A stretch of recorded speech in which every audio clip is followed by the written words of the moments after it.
Hello, and welcome to another episode of How to Disciple Life, where we take practical applications from the Bible and apply it to our life as a disciple. My name is Marisha. You should probably know that by now. You probably do.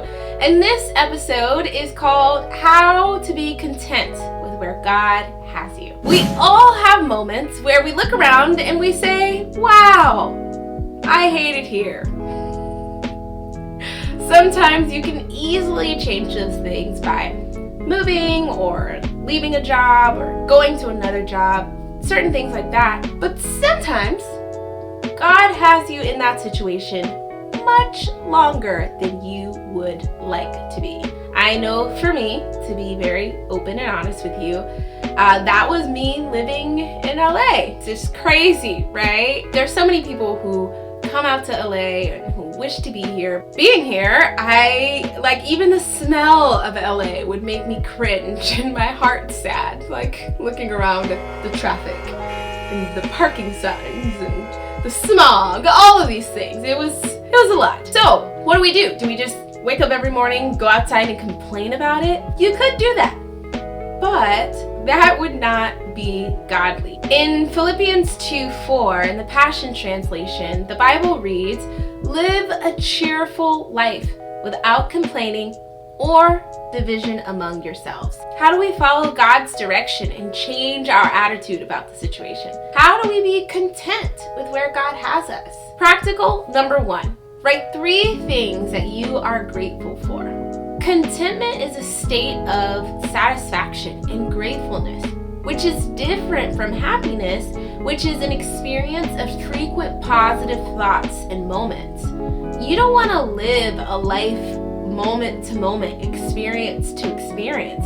You want to live a life that is just overall filled with gratefulness and satisfaction. When you're constantly in touch with all the things that you can be grateful for, it leaves very little room for discontent. Practical number 2.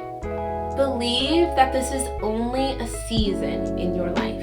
There is a time for everything, and God placed you in that moment for a reason, but only for a season. If you think of the seasons, right? You have summer, spring, winter, and fall. There are one of those seasons that you may not like. I know for me, I love spring, but also spring brings a lot of allergies. So fall is my favorite season. It's just nice and cozy. You can drink hot chocolate. It's all nice and warm and fuzzy on the inside. And that's how you have to think of your spiritual walk with God. There are seasons that we have in our lives. Some seasons aren't as fun as others, but they are still seasons. They do move and they do change. It won't always be winter and cold. You will have brighter days. You just have to persevere. And remember, God has you in that season for just that, to persevere.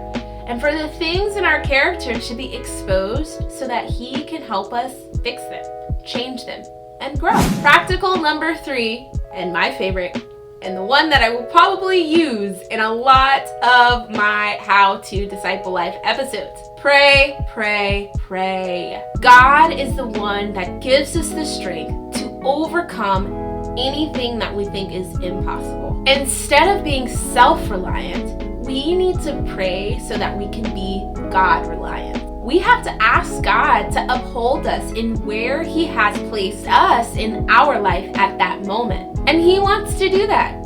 He wants you to rely on Him. He wants you to ask Him for help. He wants to be the one to help you out of the season so that you can be a better person and ultimately be a better disciple. Thank you again for watching How to Disciple Life. If you need any help with being content, because I've had to go through a lot of scriptures about being content on where God has me, please, please, please reach out. I would love to share my scriptures with you or scriptures about any other topic with you. Don't forget to give this video a thumbs up and share, and I will see you next time on How to Disciple Life. Bye!